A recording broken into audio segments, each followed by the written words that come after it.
পেঁয়াজ ছাড়াও কিন্তু রান্না হয়, আমরা কিন্তু পেঁয়াজ ছাড়াও রান্না করি। অনেক তরকারি আছে যা পেঁয়াজ ছাড়াই করা হয়। তো বেগুন দিয়ে বেগুনি না খেয়ে আরো যে সবজি সহজলভ্য আছে সেটা দিয়ে খেলেই হয়, আমরা তাই খাই।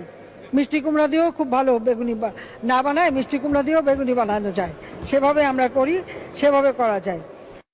অনেকেই কিন্তু মাংস খেতে চায় না, মাংসের পরিবর্তে এখন কাঁঠাল, এবং এই কাঁচা কাঁঠাল, এই কাঁঠালের কাবাব হয়, কাঁঠালের বার্গার হয়।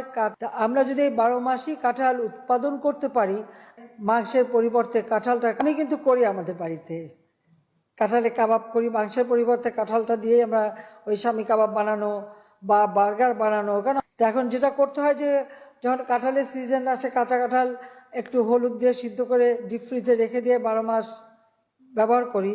কাজে একটা জিনিস যেটাকে আমাদের জাতীয় ফল হিসেবে জাতির পিতা দিয়ে গেছে, কিন্তু কিছু ফেলা যায় না। বর্ষাকালে খুব স্বাভাবিক, বর্ষাকালে তো আর কাঁচা মরিচের খেতে কিন্তু কেউ মরিচ তুলতে যেতে পারে না। সবাইকে আহ্বান করবো এখন থেকে কাঁচা মরিচ কিনে রোদে শুকায় রেখে দেন, বর্ষাকালে যখন দাম বাড়বে ওটা কিছু একটু পানিতে রাখলে কিন্তু আবার তাজা হয়ে যায়, আবার রান্না করে খাওয়া যায়। সহজ বুদ্ধি, আমি তো এটাই বলি, যেগুলি শুকায় রেখে দেন। টমেটো